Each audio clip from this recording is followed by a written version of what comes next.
Hi, this is Representative Barbara Marumoto, and today we are having a discussion with the Japanese Cultural Center of Hawaii. We have here with us Lenny Yajima Andrew, who's the president and executive director of the Japanese Cultural Center. And I've known her for a long time because she was a classmate of one of my children. So I love her dearly, and welcome, Lenny. Thank you, Barbara. Yes.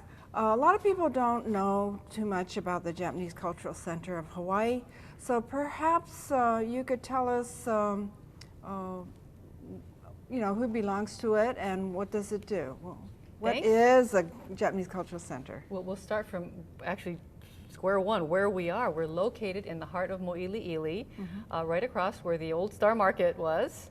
And I think a lot of people know us for our presence. It's a very large structure, and we are where the former Honolulu Japanese Chamber of Commerce used to be.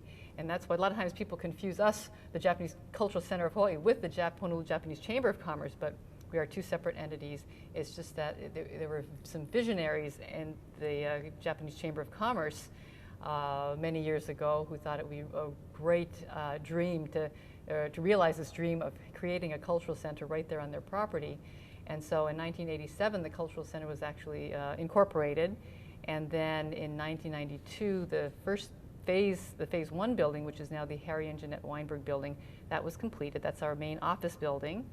And then in 1994, the second phase was completed, and that houses our Manoa Grand Ballroom, the parking structure, the dojo, historical gallery, and the gift shop. And so we're very pleased with the location. It's very convenient to many people. We've got dojo classes in the dojo, martial arts classes, tea ceremony classes, classes in calligraphy and kumihimo and taisho koto. And so we'd certainly like to expand. What's taisho koto? Taisho koto, I'm glad you asked, because many people are very familiar with traditional Japanese koto, the long stringed instrument that was made quite famous by the group Hiroshima when they did the Hawaiian Electric song. But taisho koto is it's a smaller instrument. It's steel strings, so it sounds more like a zither. And we have a sensei, and she holds classes there regularly. Oh, that's very interesting. Yeah, she has performances too throughout the year. So you promote programs to keep the Japanese culture alive and teach younger generation. Right. And one of our mission, of course, is to educate anyone and everyone who's interested about the Japanese American experience in Hawaii, from the very first immigrants, the Gannen Mono and the Kanyaku Imin, up to the present. And so I should say it's the evolving experience, because of course with time it does change. So. Okay, so you keep the New Year's tradition alive? Definitely. We have our biggest event of the year is our New Year's Ohana Festival, and that's the second Sunday in January. And it attracts anywhere from 10,000 to 13,000 people. And we actually have the festival on both our property and across the street at the Mo'ili'ili Field. And we have two entertainment stages, a big one on Mo'ili'ili Field, where last year we had Kikaida, the return of the Kikaida brothers, and then Royal Hawaiian Band, and an array of demonstrations on that field, on that stage, and then on the Cultural Center stage, we have cultural performances. Oh, wonderful. So hundreds of people showed up? Oh, yeah, thousands. And not only entertainment, we have food booths, we have craft section, and then keiki make and take activities and cultural tables up in the Manoa Grand Ballroom. And it's a big attraction. We also have kimono dressing, which is something else we're known for in the community. We hold that about 3 times a year. Yes, I've been meaning to take my granddaughter there because she has never worn a kimono with obi, and it's kind of like a straitjacket. Yes. Oh no. So 3 times a year you have an opportunity. And you had a summer festival once, I remember. Oh, we did. We had Tanabata Festival a couple of times, and but we like to change our programming too. So that's something we'd like to revisit in the future. So and we've you had had wonderful Japanese food. Oh, we do. And we have Koto Monohi celebration. That's usually in May, and we do have food vendors there too. Wait, what's Kodomo no Hi? Oh, Kodomo no Hi, our Children's Day Festival. That's held the Sunday prior to May 5th, which is Children's Day. Because we used to celebrate in Hawaii Girls' Day on March 3rd, so 3/3 is Girls' Day, 5/5 Boys' Day. But in Japan, they combined the two celebrations into one national celebration called Kodomo no Hi. So again, Children's Day. And so we've kind of adapted that. Although I think in Hawaii, there's still some people who observe Girls' Day. I still make sure we have mochi. And last year, it was remiss, I didn't bring out my Doll's Day display, but I usually try to do that since my daughter's 11 now.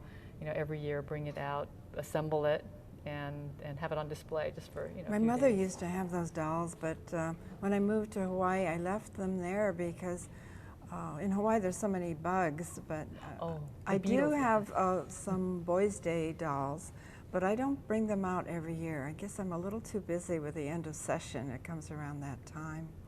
But I would like to see more carp flown for boy babies. And we don't see those carp flags anymore. Funny, in our neighborhood, we have a lot of people who fly them. It's wonderful, and you know, right? It's like about a week before Boys' Day or May 5th, they start coming up. And I just bought at one of our festivals 3 carp. Actually, it's one for my husband and one for each of my 2 kids. So you can, in Hawaii, I think anything goes. You don't have to be a boy to fly a carp. And they're hand painted, almost like canvas material carp, just beautiful. So I did away with our old ones that were, you know, kind of like parachute material. And our neighbor always hangs the carp. And the other thing that almost looks like a windsock. It's very colorful. I love that tradition in Hawaii. The carp is brave and strong and goes upstream. So that's the characteristic you'd like to see in your son or even daughter. Right. Yes. Okay, well, tell me about your resource center. I understand that you are trying to preserve a former internment camp. A resource center for a lot of people. We have 2 places that are kind of like the heart of the center. The Okage-sama De Historical Gallery, which chronicles, again, the history of the Japanese, you know, the first immigrants all the way to the present. And then our resource center is where you can go to actually do research on, let's say, your grandma or your great-grandma or grandpa. If someone in your family had left us their diary, their 2-dimensional objects, their photos, and their primary material, letters they had written maybe when they were interned, they could access this on the computer because we have a lot of things digitized already. So we're very fortunate to have that. But we'd like to expand that further and offer it to the world someday, because right now to access those materials, you do have to come in physically to the Cultural Center's Resource Center. Oh, that's very interesting. But our Resource Center has been very, very busy. Our Hawaii Confinement Sites Committee is part of the Resource Center. And in their efforts to preserve Honouliuli, which is one of 5 internment sites here in Hawaii. And that's a story that many people still don't know about. They know that there were internees of, you know, Japanese American ancestry on the mainland, and they don't realize that even here in Hawaii, there are Japanese Americans and even Americans of Italian and German descent, Korean POWs too, interned here, right here in Hawaii. I understand there was about 1,550 or so. Yes, the count ranges depending on how you count them, from like 1,200 to about that much, but yes. And this would be in the Kunia area? At Sand Island was also a holding area, and then there were camps at Kilauea Military Camp on the Big Island, and then Kalaheo on Kauai, and in Haiku on Maui. In good old 1941, right? 42. Actually, it was after after Pearl Harbor. After Pearl Harbor, right? Yeah, 42. Right. So actually, some people were picked up on December 7th. Actually, right on December 7th, but the camps didn't open up till the next February or March.